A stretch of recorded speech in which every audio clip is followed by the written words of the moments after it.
Well, hello everyone and welcome to week number 6 of the VRS GT Sprint Series. This time it comes at you from the most famous German racetrack. It comes at you from the Nürburgring. My name is Connery Manick. I'll be joined by Stefan Schlacher over the course of this broadcast at the Green Hell. And what a strength of field we have today. More about that later on. But Stefan, we're here in the home of German auto racing, you have to argue, and it's no better day to go racing. There is no better day to go racing indeed. Look at the skies, nearly blue skies up ahead, and it's quite fitting that the strongest car that we will be seeing here at the Nürburgring is the BMW, because sheer driving pleasure is most definitely at the order here today.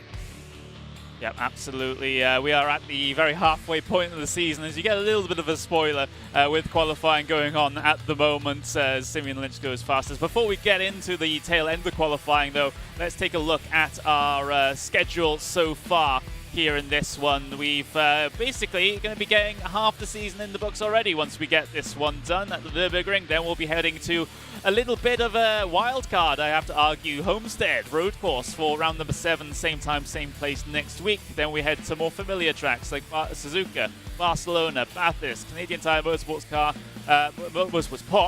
I do apologize for that one as we get Sigurd Lessard at the very end of the season there for round number 12, the season finale at the famous French racetrack. But we have to get this one over and done with here at the Nürburgring first before we get into that second half of the season, and we've got a bit of a who's who as far as the driving roster is concerned from the competitors for the moment. We do have that one representative from VRS Commander Sim Sports, and that is Jeremy Bootloop, who's been actually doing rather well this week here in the VRS GT Sprint Series, and he's looking to try and take the SOF race by its horns. But he's also got Jamie Fluke in here to try and compete with. He's got Simeon Lynch as well, Nascimento further down the order, in terms of iRacing, and well, we've got ourselves a good handful of over 6 or 7K iRacing competitors here today.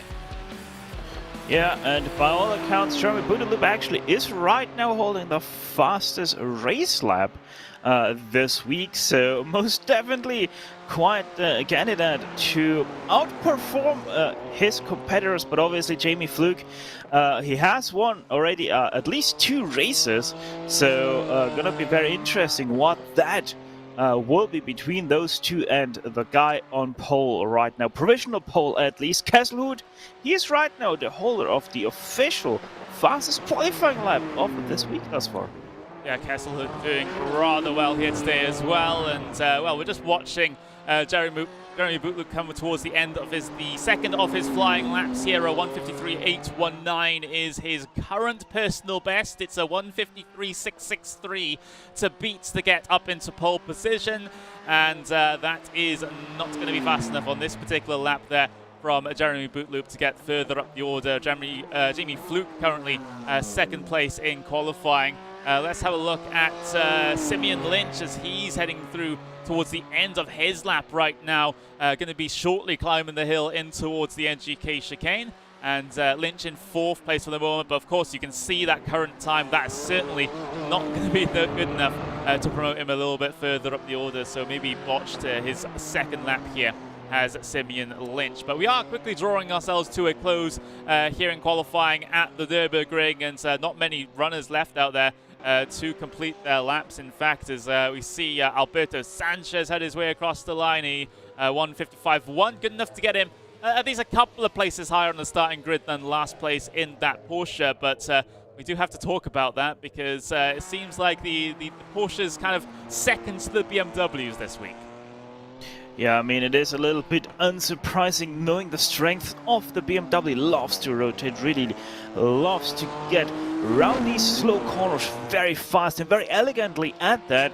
And so it is just a simple no-brainer that the BMW is really fast here. Porsche obviously very fast down the straights and very fast out of corners, so it makes up a little bit that ground it loses through those tight and twisty sections of the Nürburgring Grand Prix Strecke. But in reality, that M4 GT3 coming out on top for this week, which also is the first time that we see that BMW being the fastest car on track.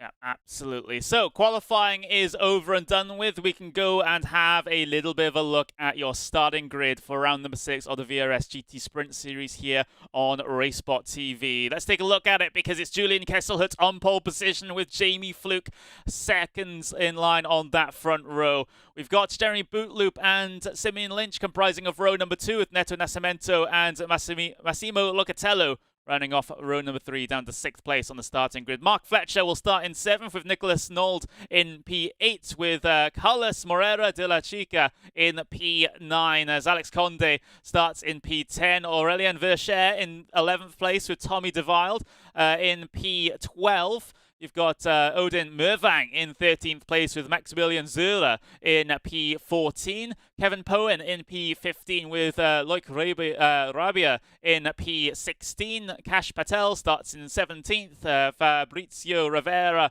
in P18 today. And then down to P20 you got Michael Lyman and Niels Buchhag there, as I will get my pronunciation in the right order, so surely Stefan can correct me if I'm wrong in that any time during the race. But Corentin Demanage there in P21, Nick de Kruger in P22, Anthony Farrell in P23, Alberto Sanchez P24, Kieran Smart in P25, Lee Wilkins in P26, Tuan Tran, that's a blast from the past, he starts in P17 with Carlos Garcia in P28, Felipe Pascal in P29 here today to round out the 29-car starting order here at the Nürburgring. I didn't do too bad in the end, Stefan. I'm pretty sure you cringed at some of my pronunciations, though. Yeah, most definitely, especially with Niels Buchhage. That was a little bit of a brain freezer. I'll rely on you for that one. But yeah, should be a really interesting race. I mean, it is Nürburgring. It is going to be fast, tight, and twisty, especially that first part. So have a look out for maybe a little bit of crashes there in the first lap. Should get underway here fairly soon. So the field works its way through the final couple of corners of the lap. Not too long before we go racing here at the Nürburgring for round number 6 of the VRS GT Sprint Series here. The official series here on iRacing. Out of the final corner we come. Jamie Fluke has decided to go. And, well, everyone all filing in single file, at least for the front grouping of 6 or 7 cars there. Maybe a few signs of moves being made a little bit further back as they will single file in towards turn number 1. But there's the first instance of battling just that little bit further back as, was Kesselhurt leading down in towards turn number 1. Jamie Fluke is second in line with Jeremy Bootloop in third, but everything seems calm at the front. But no, we do have a Porsche around. That is Nicholas Noodle in the Porsche down through the field in number 13 car. Well, I'm not a super superstitious person here, Stefan, but maybe the 13 was an omen. Maybe it was indeed. By the way, we also had a little bit of a kerfuffle around Niels Aukage, who himself found his way into the barrier outside of turn 1. So it wasn't without problems, but much cleaner than anticipated for sure. Yeah, that turn 1 can be super sketchy at the best of times in the opening lap of one of these races. This is what happened to Nicholas. Was it a case of cold tyres? Oh, yes. Back end stepping out in the Porsche, and he gets cycled all the way to the back of the field. And, well, it's basically one of your only casualties in that one, apart from the 25 who had their own issues that you just mentioned there, Stefan. But I'm very surprised we're actually clean through the first sector for the first time. Yeah, a little bit surprised, most definitely, especially with how these cars need to be set up for the very low grip Nürburgring Grand Prix Strecke. It is a little bit surprising that we still have, I think, even all cars still running, so very great doing by these guys.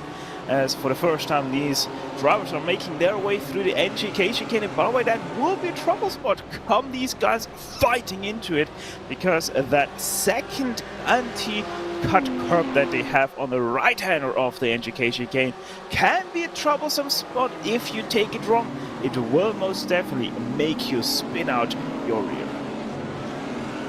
Here we go then, through that first sector for the second time in this event. All is a very calm affair at the very front at the moment. Everyone very respectful, everyone getting single file immediately on that first lap. The thing is, back here, towards the very rear end of the field, it's anything but. We got Kieran Smart, Nick de Kruger, we got Tan Tran and Lee Wilkins behind, also fighting wheel to wheel. So double instance of side-by-side through the Mercedes-Benz Arena for the second time in this event. Kieran Smart ahead of Kruger. We got Lee Wilkins continuing to fight it out with Tran there. So this is about for P23-24 on the way through the left-hander. We've got Garcia looking in behind as well. So it seems like to be a tale of two races at the moment for front half and back half of the field. Front half calm, second half kind of just trying to find out where they need to run. Yeah, exactly. There's also starting to be a little bit of a gap down from that 20th position up to 19th. Anthony Alfaro right now pretty much in no man's land already as the top 18. A little bit of a single file train. Then you have that 19th place count, and the train for 20th follows as these guys continue to find it out side by side as there's a little bit of a pedal erupting for 27th place now side by side. 23 defending.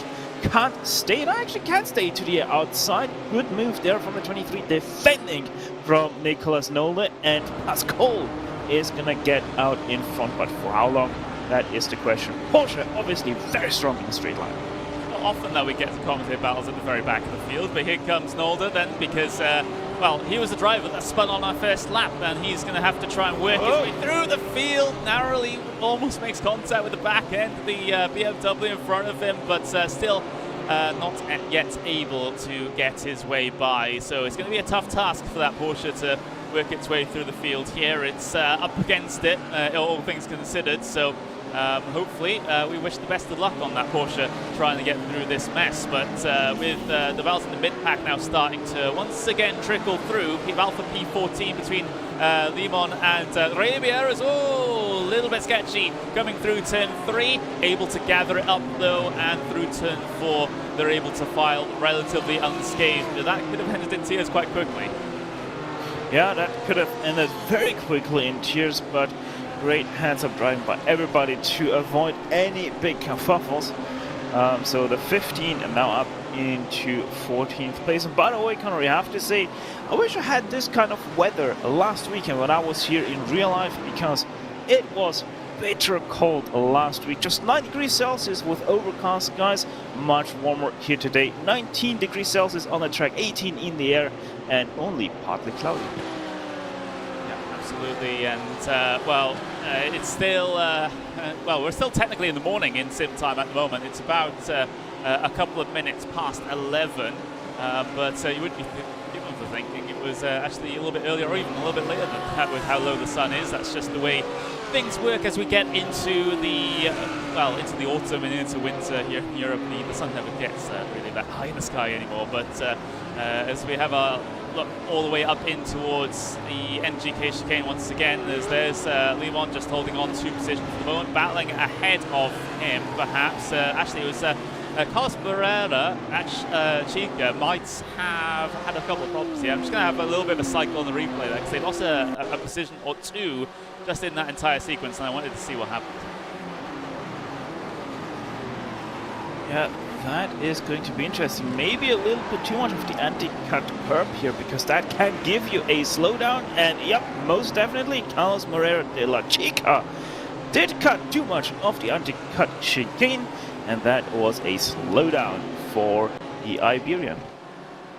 Yeah, and well, at least that didn't happen on the first lap. It's multiple times worse on the first lap to do that than it is once the race has already gone into its flow. Because, well, the first lap corner cuts are a little bit, well, penalised harsher than the subsequent ones. But for Lachica, though, he only loses 2 positions out of that, and he's able to file back in line down in P24, which just so happens to be his car number as well. I like that little bit of symmetry. But we're looking at the very front of the field now. Kesselhut has, well, he got away well at the start. Jamie Fluke followed him behind. But as we know through very many of these VRS GT Sprint Series races, Stefan, it is, well, a big element of it is that fuel strategy. When you come down on towards the pit lane, how are you able to save enough fuel on this first stint to make sure that scheduled stop is as short as is possible to give you the track position into the second half of the race. That's the main intrigue when it comes to races like this one. And Kesselhut, even though he's in the race lead, he's not necessarily in the best place right now. Yeah, with the situation we have right now, especially at the track like the Nürburgring, it is actually very close with the fuel to make it another lap. And the twist here is you can only make it that extra lap if you're in the draft and able to save fuel. So Jamie Fluke right now in the prime position for exactly that, as well as Jeremy Boudloup obviously in behind him as well. So Kesselhut, even though he is leading right now, it might not necessarily translate to exactly also that after the pit stops, and there's still 6-7 laps to go after the pit stops as well. So he could right now put himself into quite a disadvantaged position just because he's right now leading and not able to save that precious fuel that he would need to go that 1 extra lap. Yeah, we're running on board with Jeremy Boudloup at the moment, and well, he's just sitting there biding his time there in 3rd place, and well, in prime position to be able to make fuel numbers work in his favour. Kesselhut, the headless train, obviously not so much as we've already been describing, but I'm very interested to see what happens in this entire situation here. It's great to have these well, top drivers in the race, of course. Both Fluke and Boudloup have themselves the Pro World Championship license here. You know, it's fantastic that they still do official racing like this, I suppose, is what I was going to say. But Kesselhut, well, maintaining track position at the moment and doing pretty well to keep those World Championship drivers in check. Yeah, not only that, but they're also doing this without a second account, which is why I like them so much more than some other World Championship drivers. But yeah, it just speaks just so much more for what kind of talent they have, and they most definitely are not fearful of maybe losing a little bit of R80 just because might not have had the best kind of races. So really great showing that these guys put on show for us week in and Yeah, I do love the fact that these guys don't take the, I would argue, the cowardly route of approaching official racing here on iRacing when you're a pro driver. You know, if you're going to race, you better do it with your actual account. Otherwise, you know, what's the point? But let's have a look back to the field, though, because we've got a battle going on for P12 between Tommy de Wald and Maximilian Zürer there. So the 11 and the 22. Just fighting very briefly there, and Zürer now has to look behind him because there's Michael Lemon in the number 15 BMW, looking pretty spicy at this stage, as well as this entire section of the field absolutely nose to tail, not all that much room to breathe. And there's, everything just calms down all of a sudden once again. But we're going to ride on board here with Michael Lemon here because he's in the... Actually, I just spotted it as well. Yeah, there was a spin right behind this group for 17th place. Fabrizio Ravera, the Italian, the number 18, had a south spin, I think, entering the 4th chicane. Yeah, and now he's trying to fight with Carlos Garcia in towards Dunlop, that long right-hand hairpin, but the inside pretty powerful there, coming off the corner. Well, yeah, back behind. As the 25 and the 24 now fighting. Oh, that's never the Schumacher S. I got the wrong racing driver. But Bukaj ahead of Nulde, not for long as Nulde gets his way through. Oh, it's been a bit of a mess from me so far, this one, Stefan, and but at least these guys are giving us a good show. Yeah, a very good show, but I have to say, honestly, I'm surprised these two BMWs came out living the other side, because normally if you hit the inside curb, which is extremely high on the first part of the Michael Schumacher S, this always ends up in the sides because you're always going to get washed out to the other curb. So yeah, great heads up driving by Niels Baukhage to really lift off and let not Calamity hit both of those BMWs like he did for Ravera. Yeah, so there's the spin from Ravera as he just got all sorts of out of shape and ends up hemorrhaging all of those positions and straight into a battle with Garcia, with Bukaj, with drivers that certainly didn't really want to give him a lot of room, let's just say that. But you can see that's the behind with Garcia and Bukaj. They're the ones that went side by side up the Schumacher S's here. And you said it at the time, that doesn't usually end well, but somehow it did. I think it was because the 25 had to take that off-track excursion that we were saved an incident. Yeah, most definitely. And Baukhage also a little bit lucky that he didn't get any slowdowns there, because if you run too much onto the gravel, you actually also do encounter a slowdown. And on that replay, you were really nicely able to see how the left side car, after hitting that inside curb of the left-hander, really washed out towards Niels Baukhage, and Baukhage had no other choice than to go onto the gravel to avoid the BMW to the inside. And that's why it's so dangerous to go side by side through that turn, because if you're not aware of that, you will end up in a very high speed accident that is never going to be good for your car. Yeah, and not only could it take you out, but others as well, which is, well, if you're a nice person, that's not what you want to do. But these guys now heading their way across the line onto lap number 8 of our event here at the Nürburgring GP circuit. Kesselhut still leads from Jamie Fluke, from Jeremy Bootloop, but these top three have gotten themselves a bit of a gap, and it's because of all of this. Nascimento and Simeon Lynch are deciding to fight it out here with almost 26 minutes left to go, and well, it's just caused a little bit of separation between them and the front three. Yeah, Lynch is starting to fall off the pace here a little bit. Lap number 6, he was 4/10 slower than on his lap number 5, so most definitely Simeon Lynch maybe running a little bit too aggressive with the setup and using up his tires or overheating these tires, because that can be a real problem for the BMW, especially with the high torque that a BMW M4 generates. Actually so much torque that it can't handle it itself, and the wheels start to spin out. That's that oversteer you can feel when driving the BMW M4. It's just a incredible torque this car develops that it actually can't handle itself. So maybe that is something for Simeon Lynch, that he just is a little bit too aggressive on the loud pedal himself, and that's why he's losing time. But also one thing I've just realized, his 7th lap, the last lap for him, for Simeon, it did not count, so maybe even had a little bit of a slowdown somewhere, because invalid lap would be doing that. Yeah, it would be, and you saw how frustrated he was at that entire situation, because immediately after it happened, he was just on the flashy light button for about half a lap, constantly trying to signal something to Nascimento that he wasn't very happy about. But you know, that's all in the past now. He's been given his situation in 5th place now, and not only has to be looking ahead, and indeed he has to be looking behind, because Locatello not too far off the back, and we've got Mark Fletcher a little bit deeper in the order, but his eyes are set forwards now because he wants to go for the dive into turn 1 over Nascimento, and he's got the position done. That was pretty simply done there by Simeon Lynch, and Lynch back up into 4th place. But in this entire process, they've lost about 3 or 4 seconds back to Bootloop in 3rd. Yeah, most definitely is the case. And you know what?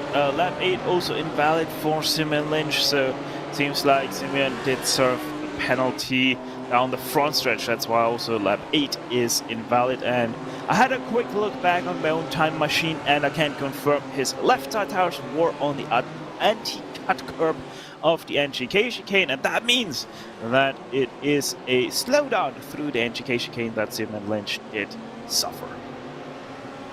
Easily done, but when you're in the top split of one of these SOF races, it can be a death wish. But Lynch is still in this event and still fighting for those positions. Of course, he's got to the head of this what I'm calling secondary train now, and maybe trying to work at that gap to the front 3, because if they drop too far back off of those, then the chances for the podium for these drivers in the secondary pack is going to be slim to none. So that's the overall objective they need to be chasing for now. And well, we'll get to see what happens then, shall we? Because this is a 40-minute event. We're about to head into 23 minutes to go, so we've got a handful of minutes before we'll start to see our first couple of scheduled stops here, if the drivers have chosen to come down at the halfway mark. You said they were a little bit more marginal than on fuel than at some other races so far this season, so I possibly doubt that we'll be seeing that's too many super early stops. Yeah, not really. You're actually having to stop a lap earlier than you would on other tracks here at the Nürburgring, just because of how much fuel you're using. Because after all, the Nürburgring is quite a stop-and-go track here. You wouldn't think of it, but with so many slow turns leading onto a rather large straight, you are really eating up that fuel tank quickly. So these guys have to think a little bit earlier about their stops, and so undercuts really not too powerful, especially because you have a very long pit lane here. You're also not allowed to forget that a very slow pit entry, very slow pit exit as well. So you would get washed out somewhere in the back end of the field if you're in the front pack. That makes the undercut pretty much non-existent. So what we're expecting is everyone to have one big pit party, right? Yeah, basically you're gonna be seeing pretty much the whole field come in within 2 or 3 laps. There may be a little bit of an undercut, especially for the mid-pack when they see a little bit of an opening, because, you know, with the pit straight like it is, so slow and so long, it actually is a little bit of a thing where the back end of the field, if they pit too early, could actually get washed down right into your leaders, and that would be a little bit problematic at a track like the Nürburgring Grand Prix track.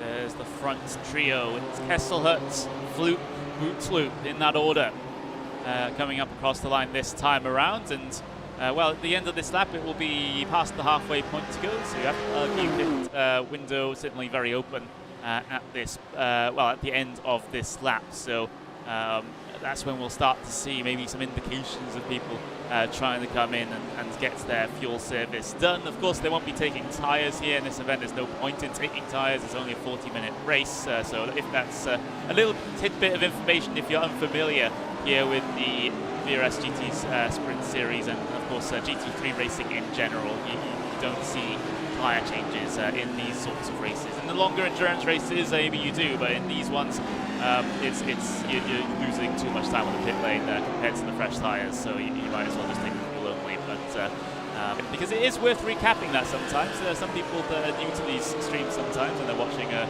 iRacing stream or a RaceSport or competitive racing esports stream for the first time. That might not necessarily know those little bits of information, so it's good to recap them from time to time. But we're inside the halfway point now.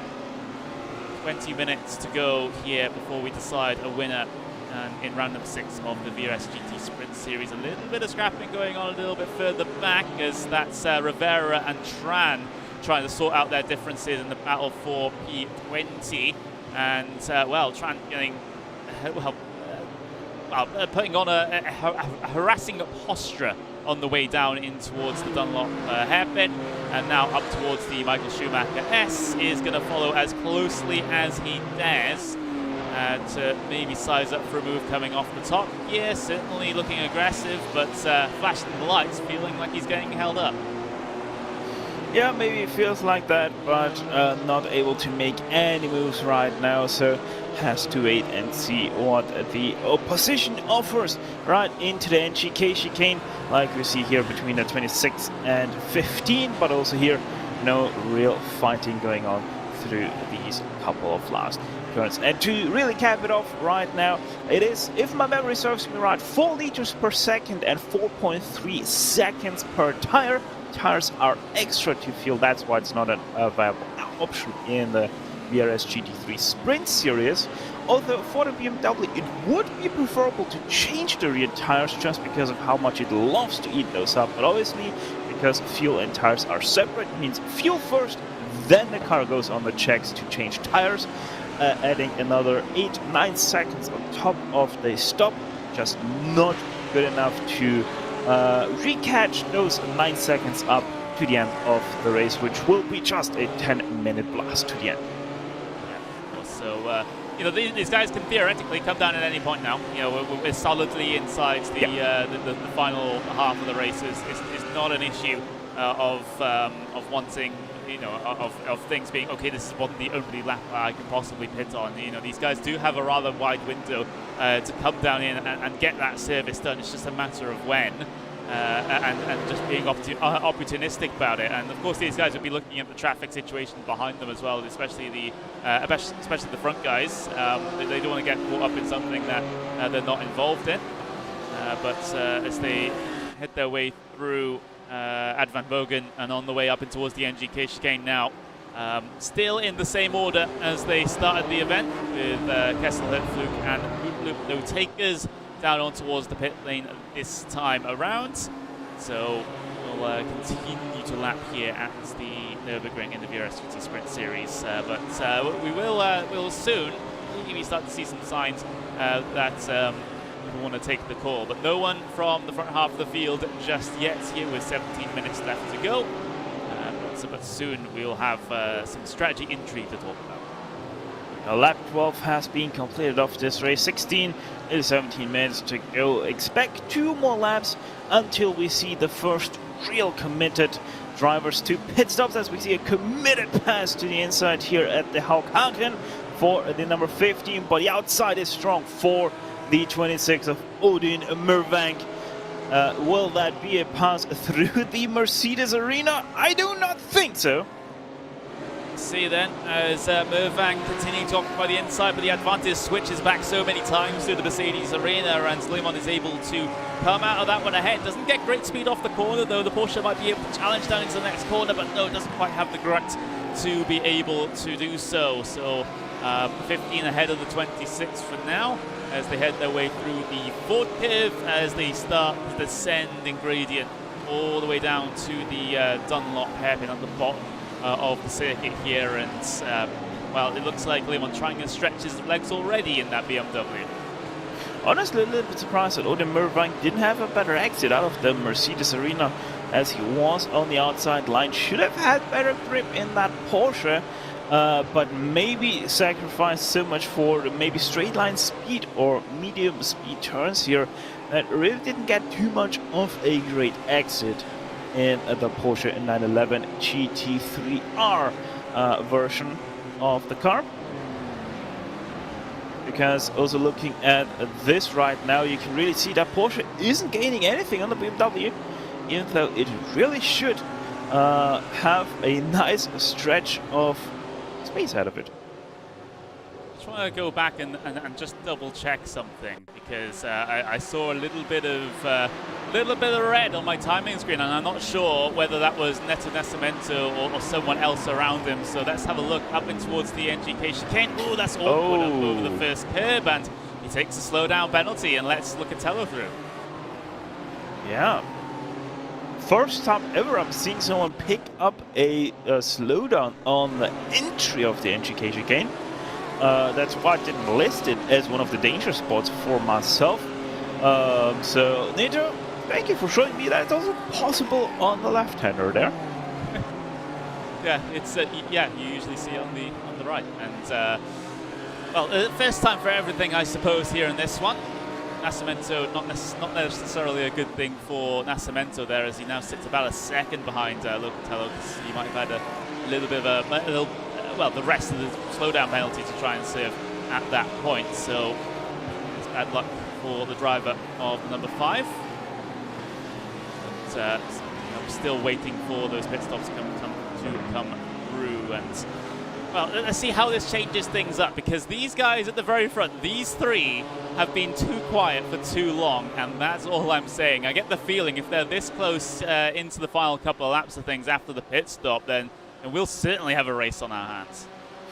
Yeah, they have been extremely quiet like this, and a quiet race means a Jamie Fluke controlled race normally.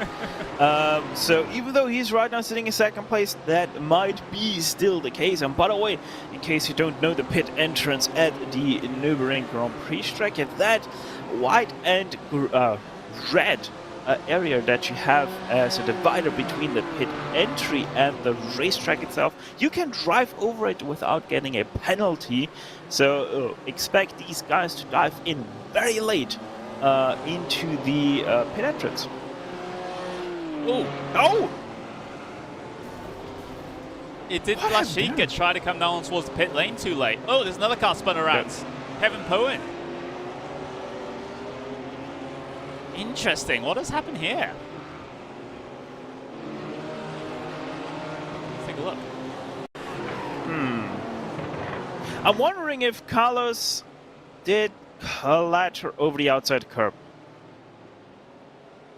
I want to see this rejoin. Oh! Just reverses back into Kevin there, and Kevin just an innocent party in that one as the car was trying to reverse back across the circuit. But let's take a look at the La Chica once again, and we'll get to see on this side maybe a little bit of a different angle. Did he get upset over the inside curb, or was it or something else entirely?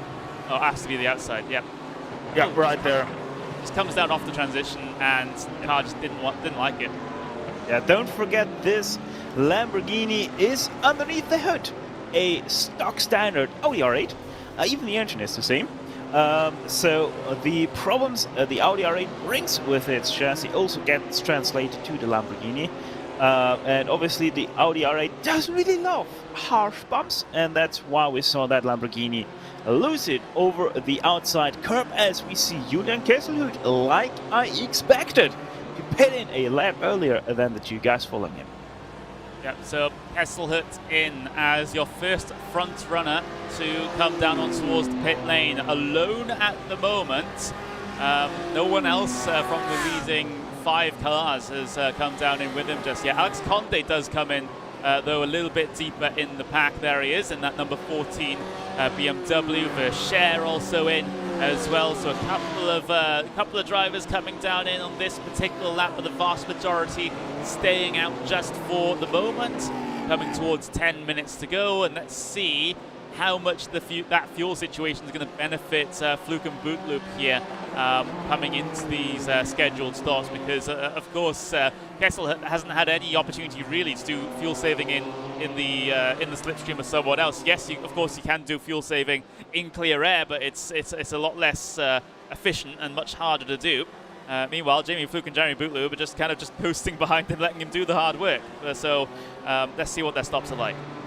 Yeah, the problem is, especially for Kesselhood right there, is that if you're the leading car and actually are the leader of the race, the more you save, the more the guys behind you save. Yeah. So in all reality, yes, you're saving yourself that little bit of fuel that you need to make that extra lap. You're actually making the life for the guys behind you even easier, because all of a sudden they have to fuel less than you have to. So Kesselhood did the best that he could do, and now it's all between Jamie Fluke and Jeremy Bootloop. What are they going to do? Will they come in this lap, or do we have another trick up their sleeve? Just a couple of seconds away from finding out as they clatter the curbs in NGK, and well, here comes a Bootloop in, and there at the very final moment, Fluke coming in, and well, Fluke gained a lot of time by doing that. Yeah, Bootloop cut the chicane. Did he? Yeah, he did. Too aggressive on the right-hander, got himself a slowdown. And obviously he has to serve that slowdown, otherwise he gets an extremely harsh penalty once he crosses that pit lane. Yeah, he does, doesn't he? So watch right here for the right-hander of the NGK chicane. The left-hand tires are on the handicap curb, and he has to slow down to not get himself that penalty. Yeah, you know, it looked weird to me at first, but I didn't really think anything of it. And, well, great spot there, Stefan. And Bootloop, well, as a result, has to save that slowdown penalty as quickly as possible before he gets to the pit entry line. And look at what it's caused. It's caused him to come out behind Kesselhout, and now Fluke is leading. Yeah, like I said, a quiet race is a Jamie Fluke race, and there you have it.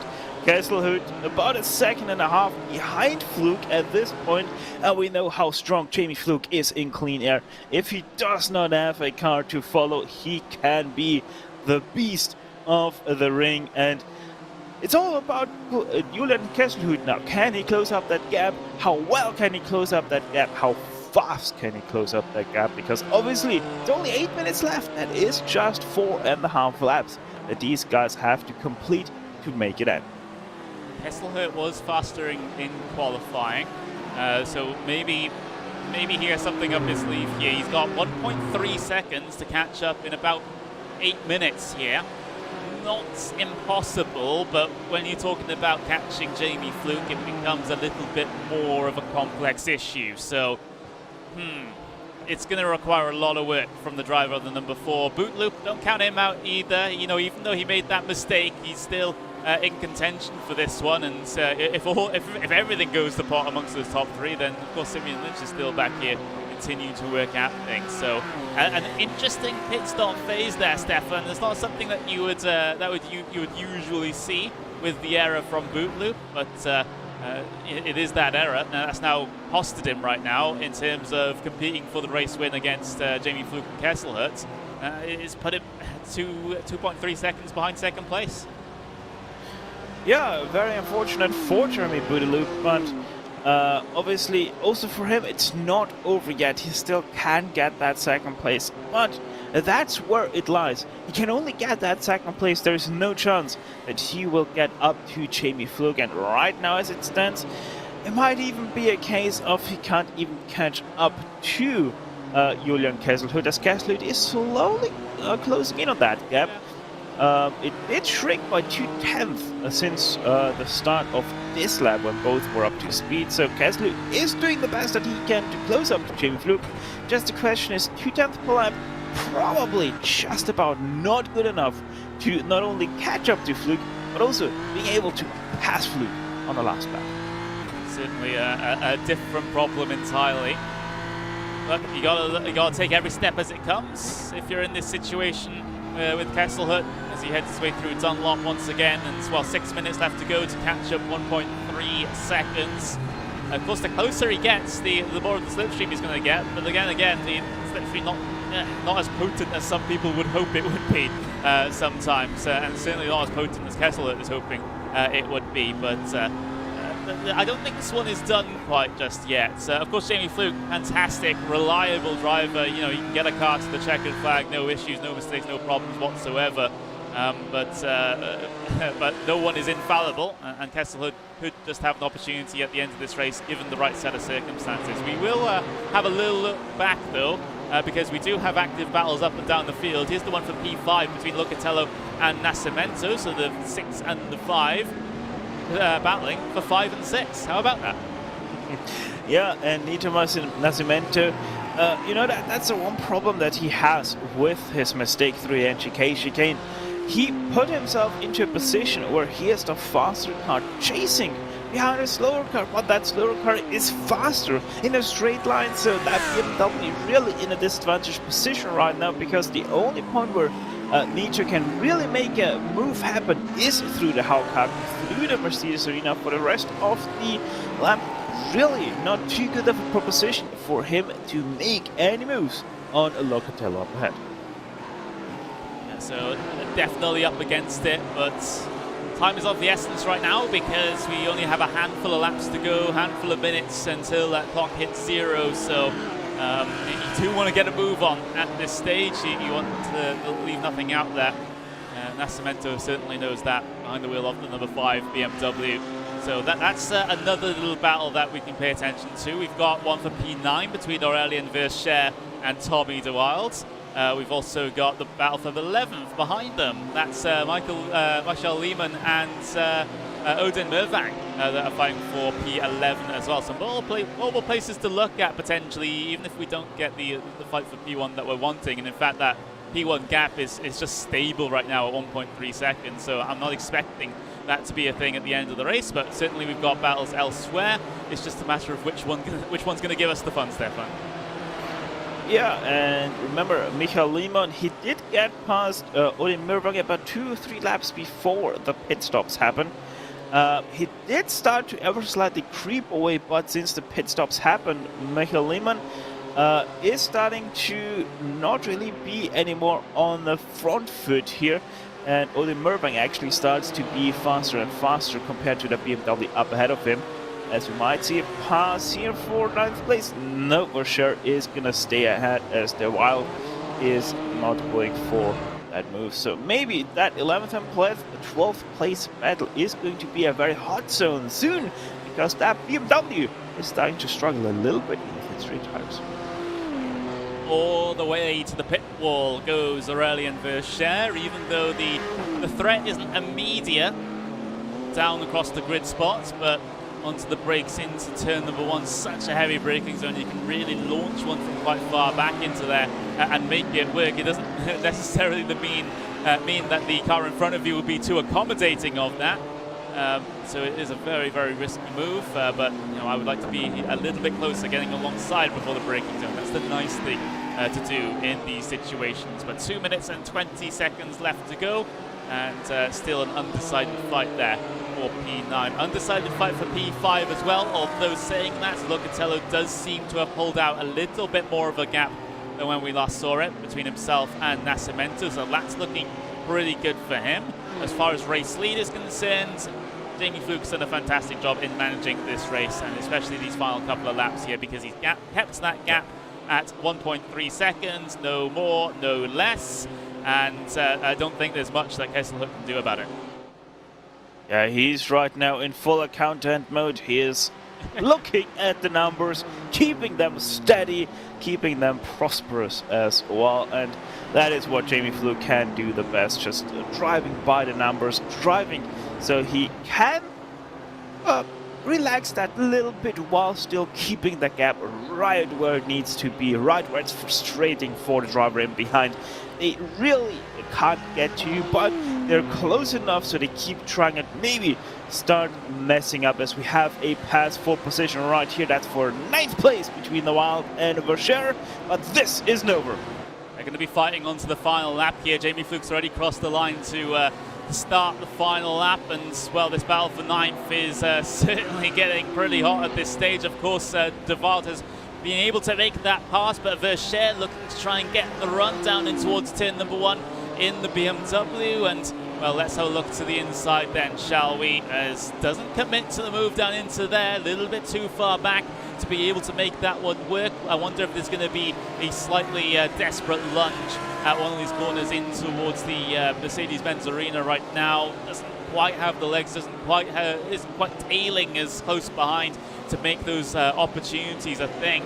As they head out of turn number 4 now, De Waal trying to break the, trying to extend the gap to make sure that he's completely and utterly safe at the end of this race. And well, he's doing a very good job at it right now, just keeping Verscher out there after getting that pass done on him.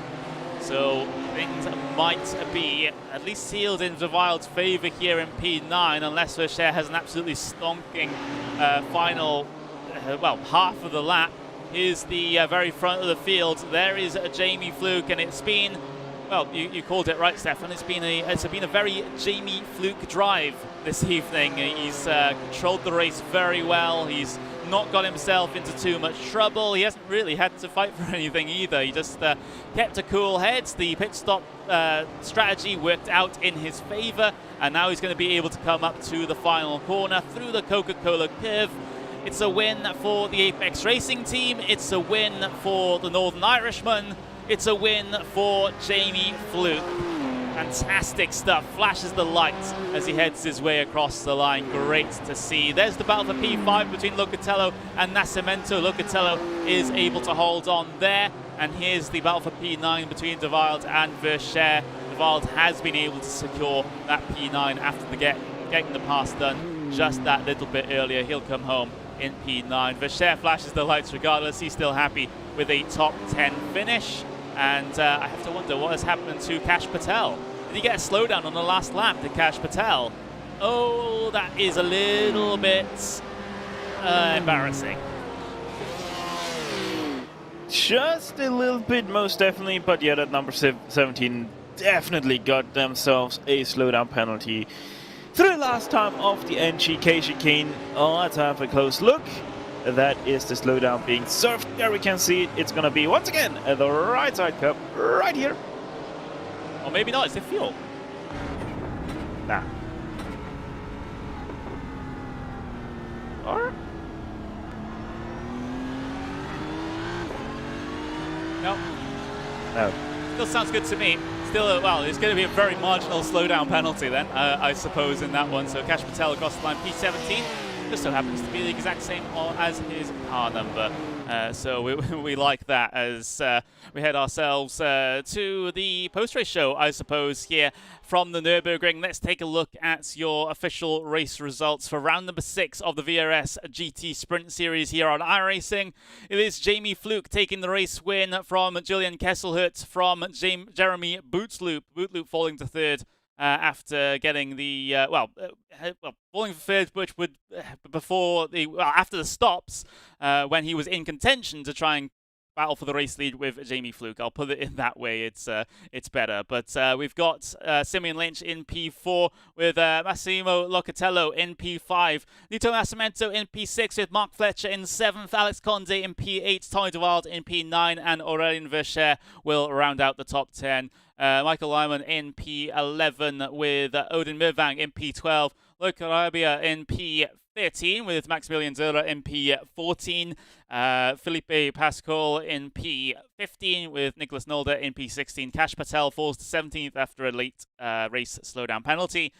Kieran Smart in P18 with Anthony Farrell P19 and Rivera in P20 here today.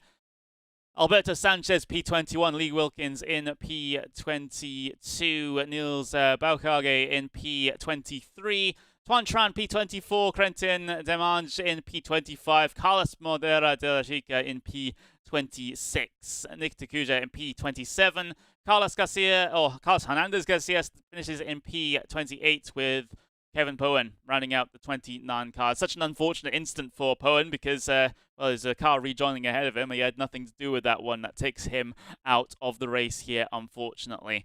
But we've got round number 6 of the VRS GT Sprint Series here for RaceSpotTV Friday primetime in the books. We had a decent race here at the Nürburgring, Stefan. It was a little bit more intrigue, more moves being done in the pit stops, more than moves being done out there on circuit, but certainly can't complain. Certainly can't complain indeed. And, sometimes you need to have those races, a little bit of a setback, a little bit more on the strategic side, because it brings on a little bit of a different side in drivers sometimes. I mean, with Jamie Fluke, obviously, you know what kind of driver he is. You know that he can perfectly match his numbers. So you always know that if it's a quiet race like this, it will be a Jamie Fluke race.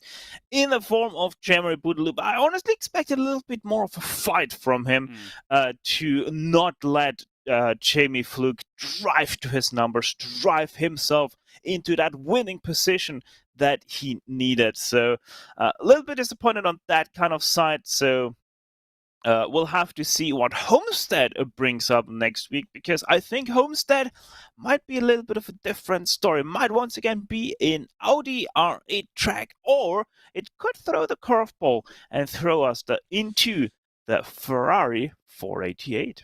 I can't remember the last time I was involved in a broadcasted race at the Homestead Road Course. It must have been a Monday Night Skippies or a 2K World Cup race way back when they used to go to that track. So that is certainly going to be a bit of a curveball, not usually run in GT3 machines like these. So that's certainly one you want to tune in for. Of course, same time, same place next week for round number 7 at the Homestead Road Course to start off our second half of the season. But with that, we will have to wrap up. My name's been Connery Maddock, and I've been joined by the absolutely wonderful Stefan Schlacker over the course of this evening. Of course, join us for more RaceSpotTV Friday prime time next week, where no doubt Mr. Ewan O'Leary will be back in the commentary booth, and I will be silent behind the cameras once again. But we've got that to look forward to next Friday. But for now, we will have to say goodbye and good night.